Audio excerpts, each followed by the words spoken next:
অভিনেত্ৰী নন্দিনী কাশ্যপৰ বাহনে খুন্দিওয়া সামিউলৰ মৃত্যু হল আইসিইউ।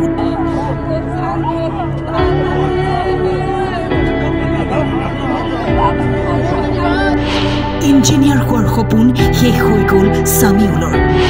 অভিনেত্ৰী নন্দিনী কাশ্যপ কিয় গ্ৰেপ্তাৰ হওয়া নাই সন্দেহ পৰিয়ালৰ।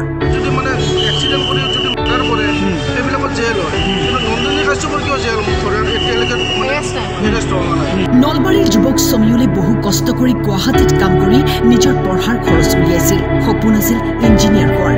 পিতৃ মাতৃক শোকত ৰখাৰ সপোন থানবান কৰি পেলালে অভিনেত্ৰীগৰাকীয়ে। হাস্পাতালৰ বিচনাত মৃত্যুৰে যুঁজি যুঁজি হাৰ মানিলে সামিউলে।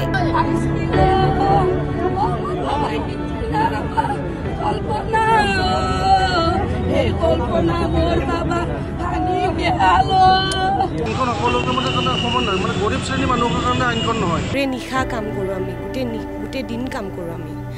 গতিকে সেইখিনি কষ্টৰ মাজত এনেকুৱা ধৰণৰ ঘটনা আমাৰ লগত হৈ থাকে যে এইটো এটা এক্সিডেণ্ট। তাৰমানে এইটো কোনো ধৰণৰ মই ধৰি লওক মই প্লেন কৰি অহা নাছিলোঁ যে মই তেখেতক এক্সিডেণ্ট তেওঁৰ লগত হ'ব। মই কয় যে মই কিন্তু ক'তো পলাই যোৱা নাই দেই। মই যদি পলাই গ'লোহেঁতেন মোক বিচাৰি 25 তাৰিখৰ নিশা থিয়েটাৰৰ পৰা নিজৰ বাহন চলাই আহি থকা অৱস্থাত অভিনেত্ৰী নন্দিনী কাশ্যপৰ বাহনে খুন্দিয়াইছিল সামিউল হক নামৰ যুৱকজনক। সাধাৰণ এটা এক্সিডেণ্ট বুলি কৈছিল অভিনেত্ৰীগৰাকীয়ে। আজিহে ক্লিয়াৰ হৈছোঁ মই। আজি যেতিয়া তেখেতৰ পৰিয়ালৰ মানুহ আহি কৈছে তেতিয়াহে মই ক্লিয়াৰ হৈছোঁ। পেটত দুখ পাইছে আৰু ভৰিত তেওঁ দুখ পাইছে। দুৰ্ঘটনা সংঘটিত কৰাৰ পিছত নন্দিনীৰ পৰিয়ালে খবৰ এটাও নললে সামিউলৰ। অৱশেষত আইচিইউত মৃত্যু ঘটিল নলবাৰীৰ যুৱক সামিউল হকৰ। কান্দোনত ভাগি পৰিছে পৰিয়ালবৰ্গ। কি ভুল আছিল সাধাৰণ যুৱকজনৰ?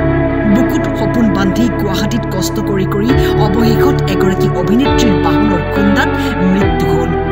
ঘটনাৰ উচিত তদন্ত হবনে? ন্যায় পাবনে সামিউলে? ন্যায় পাবনে দুৰ্ভগীয়া পৰিয়ালটোৱে?